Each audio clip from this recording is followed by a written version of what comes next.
Up until recently, most market observers outside of China had never heard of China's Evergrande property group.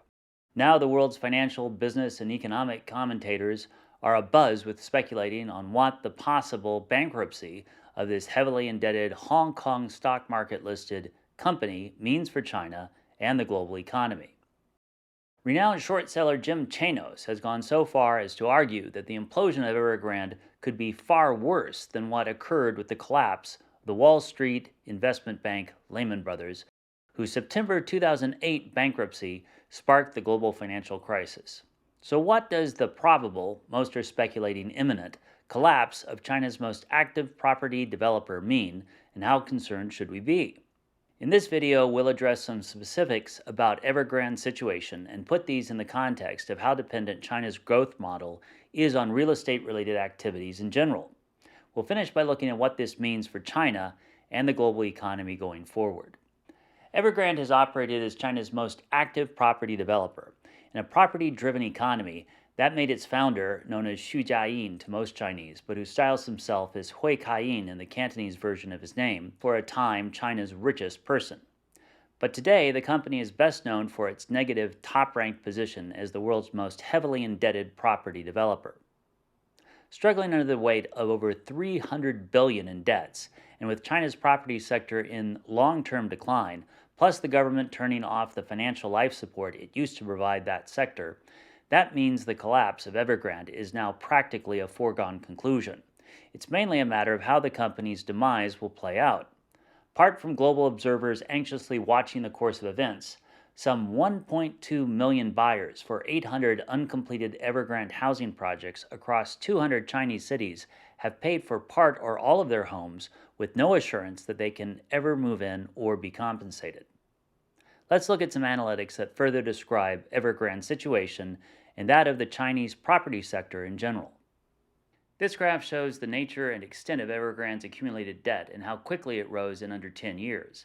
2014, the company's total liabilities amounted to well under 500 billion yuan, China's currency that's also referred to as the renminbi. That debt pile now approaches 2 trillion yuan, or a little over $300 billion, a more than four-fold increase. Amidst this swelling debt burden, note that financial institutions, whose credit extended to Evergrande is illustrated in the darker color of the columns, has been decreasing. That's in one sense a good sign, as it suggests that banks, funds, and other parts of China's and the world's financial system have grown wise to the dangers of lending to the company and have been reducing their exposure. This is one of several indicators that Evergrande's problems do not represent a Lehman moment whereby contagion is triggered that then rapidly spreads across the domestic and then global system around the world. The bad news is that while financial institutions have been reducing their Evergrande exposure, others in China's property market supply chain conversely have been increasing theirs, shown here in the light-colored portions of these bars.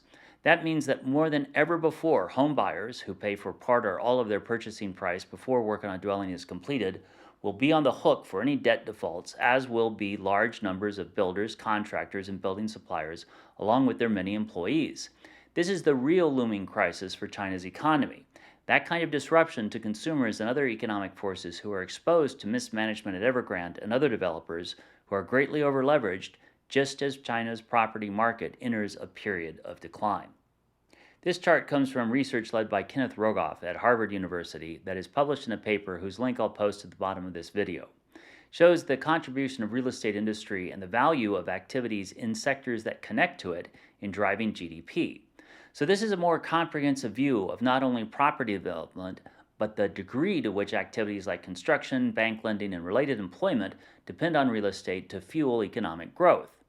We can see that in the span of 20 years, real estate and associated activities swelled from contributing less than 10% of China's GDP to recently as much as nearly 30%. The chart also compares China, which runs the world's second largest economy, to the US, which runs the biggest, and Japan, the third largest, and to other selected economies.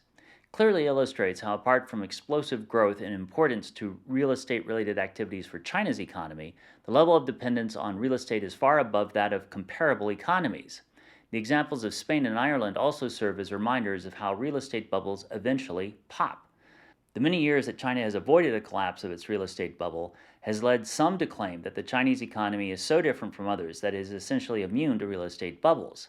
But what's happening to Evergrande and its missing scheduled debt payments provides a warning that the pain of economic bubbles can be delayed and in some ways mitigated, but not avoided altogether.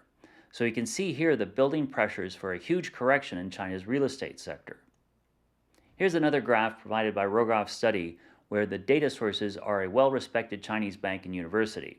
This shows three types of major asset classes: housing, stocks, and bonds. In the case of China, among these three categories, its national wealth is disproportionately tied up in housing, which accounts for almost 80% of the total. In the case of the U.S., although housing also occupies a big portion of these asset classes, it's eclipsed by the value of stocks and bonds, a reflection of America's preference for more liquid financial instruments. Japan reflects the situation of most nations that do not practice Anglo-Saxon-style capitalism as in the U.S., so in Japan, stocks are less valued than bonds and housing. But for both the U.S. and Japan, the value of all assets is more evenly balanced. In the case of China, housing has sucked up so much national wealth that the imbalance is striking. Moreover, housing is itself an extraordinarily passive form of investment. It provides limited economic activity through construction and sales, but apart from that, just acts as a means of living, not producing anything other than capital gains. Stocks and bonds, on the other hand, directly fuel economic growth. While offering returns for investors, the money they raise provides capital for companies whose productive activities and employment meaningfully power an economy. This is another clear warning sign that China's economy is driven by unsustainably high dependence on housing at the neglect of other critical means of finance. It's further indication that, frankly, China won't be able to continue stimulating economic growth through property developers like Evergrande as it has managed to in the past. This chart provides additional context in comparing what's known as gross fixed capital formation. This measure doesn't include land, but it does capture spending on residential, commercial, and industrial buildings, as well as land improvements and construction of road, railways, and other forms of infrastructure. It also includes plant, machinery, and equipment purchases. The lines here reflect purchases of fixed capital formation that makes up a country's GDP going back to 2000. China clearly has been leading the way with gross fixed capital formation, representing close to 40% of its economy. This isn't all bad news, as investing in physical infrastructure is a good thing as long as that buildup is warranted. For example, the U.S. occupying the lowest level of infrastructure investment among the comparison group shows an area where America is in fact lagging. Truly, the U.S. is long overdue for repairing and modernizing its infrastructure. Yet the problem is a country only needs so many roads, railways, and buildings. It's important to avoid the phenomenon of building bridges to nowhere.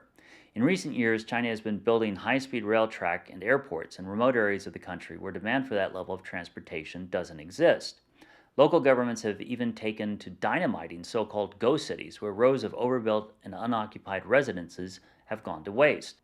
Here the growth in and continuous high level of fixed capital formation in the Chinese economy points to an imbalance, not only compared to the US and Japan, but other middle-income economies, which are a closer proxy for China as a realistic level of physical infrastructure proportional to GDP.